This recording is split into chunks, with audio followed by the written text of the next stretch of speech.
Before we begin, drop a comment below with your country and what time it is right now where you're watching.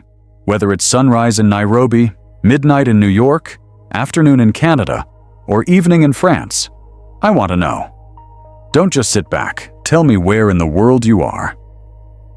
Now let's dive into the story. Amina learned the desert could betray you before it could kill you. She was 10 when the clay water jug slipped from her hands and shattered at her feet, the sound sharp as a gunshot in the empty air. The water soaked into the sand instantly, vanishing like it had never existed. Her uncle stared at the dark stain, silent, then turned away without a word. No shouting, no comfort. Just the wind moving his robe as he walked back toward the tents. Amina felt her chest tighten. Water was life. Water was counted. Water was never wasted. That day, she understood that mistakes here did not get forgiven. They got remembered. The sun burned white overhead, pressing down on her head, her shoulders, her thoughts. She bent down and touched the wet sand, hoping it might give something back. It gave nothing. Around her, the Sahara stretched endless and calm, as if it had been waiting for her to fail. Somewhere far away, a camel groaned. Somewhere closer, her little brother Idris coughed, dry and weak. Amina stood, wiped her hands on her dress, and swallowed her tears. Crying cost water too. That night, the desert changed its voice. The wind rose and dragged sand across the ground like claws on stone. Amina lay awake beside Idris, listening to her aunt whisper prayers that sounded more like apologies. Shadows of the fire danced across the tent walls, stretching and shrinking, never still. Her uncle sat outside, sharpening a knife he rarely used. The sound scraped at her nerves. Something was wrong. It wasn't just the broken jug. Traders were late. The well to the east had gone bitter. And earlier that day, Amina had seen her uncle arguing with a man on a motorcycle, their voices low, their faces hard. When the man left, he did not look back. Idris shifted in his sleep and murmured for water. Amina pressed her lips to his forehead. It was hot, too hot. She thought of the stain in the sand and felt shame twist in her stomach. Outside, the stars burned cold and sharp, uncaring witnesses. The Sahara did not sleep. It watched. It waited. Morning came without mercy. Heat slammed into the camp before the sun fully rose, as if it had been waiting just below the horizon. Amina followed her uncle to the well, her steps slow, her throat already dry. The rope burned her palms as she pulled. When the bucket came up, the water inside was cloudy, pale, wrong. Her uncle stared at it for a long moment, then dipped a finger, tasted, and spat. "Salt," he said. One word, heavy, final. Amina felt fear rise like bile. Salt water meant sickness. Salt water meant leaving.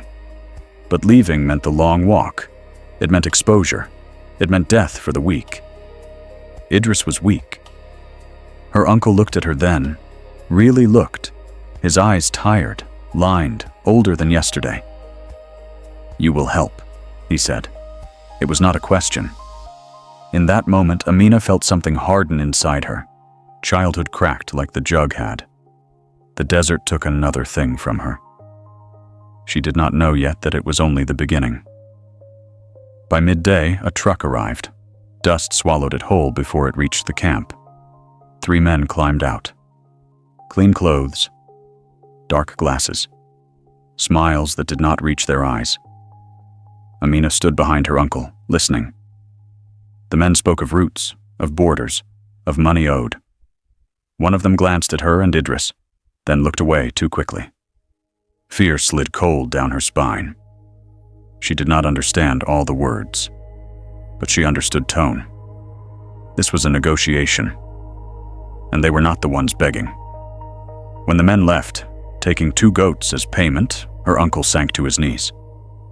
The sand swallowed his shadow. That night, he told Amina the truth in a voice stripped bare. The well was dead.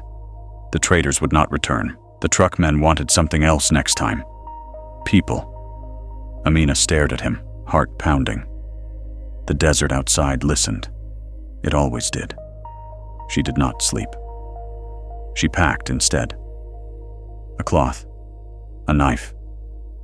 A memory of her mother's voice telling her to walk straight and never look down. When Idris woke, she smiled and told him they were going on a journey. He smiled back, trusting, fragile.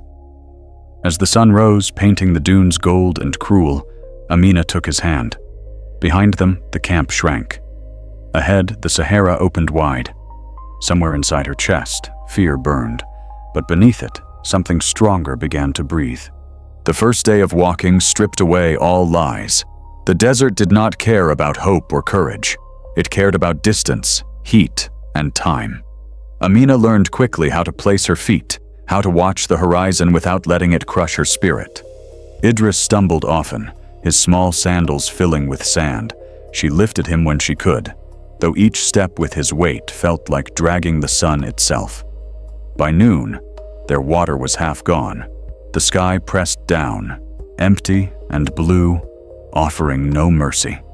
Amina remembered the men in the truck and felt anger sharpen her resolve. This was not just escape. This was refusal. She would not let the desert or those men decide Idris's fate. When a line of dark shapes appeared far ahead, her heart leapt, then sank. Vultures, circling, waiting. She kept walking, eyes forward, jaw tight. They reached an abandoned outpost at dusk.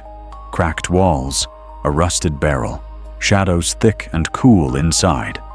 Amina searched with desperate hands and found a small tin of dates hidden beneath debris. She laughed once, sharp and broken, then stopped. Sound carried too far here. Idris ate slowly, savoring each bite like it might be the last. As night fell, the cold crept in fast, stealing the heat from their bones. Amina wrapped him in her shawl and held him close. The stars blazed overhead. Too many. Too bright. She thought of stories her mother told, of ancestors who crossed these sands with nothing but faith.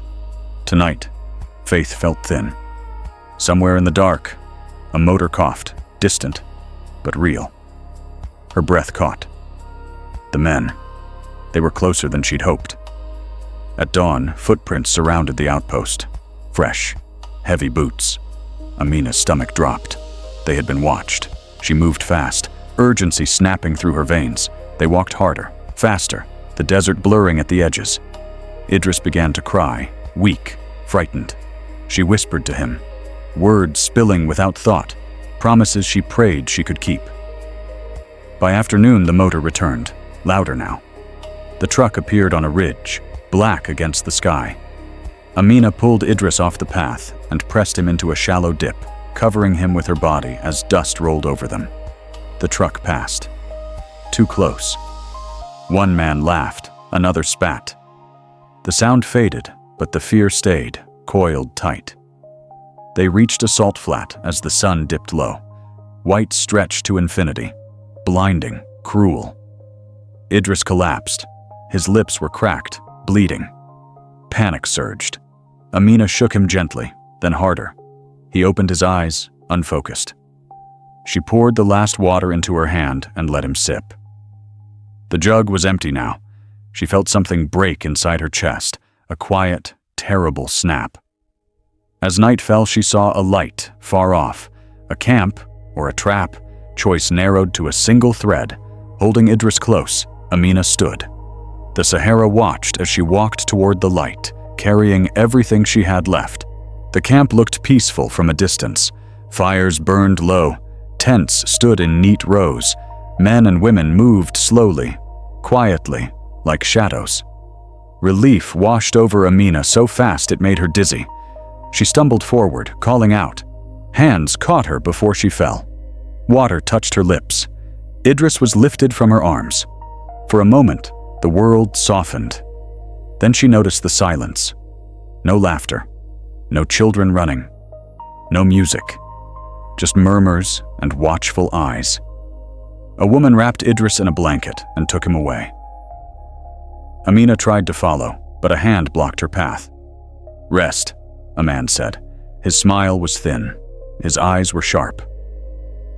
That night, Amina listened.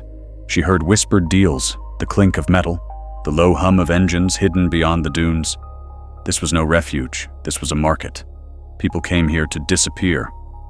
Fear returned, heavier now because it wore the mask of kindness.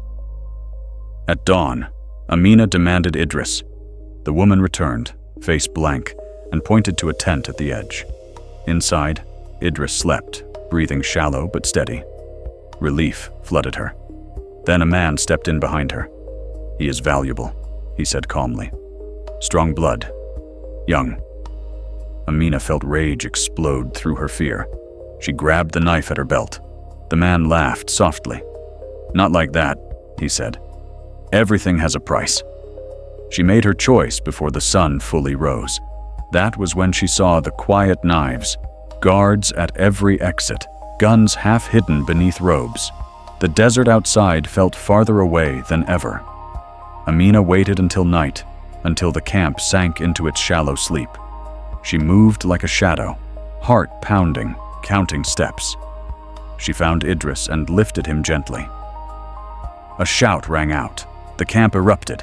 She ran. Shots cracked the air. Sand exploded at her feet. She did not look back. She ran until her lungs burned, until the world narrowed to breath and pain. Behind her, the camp's lights faded.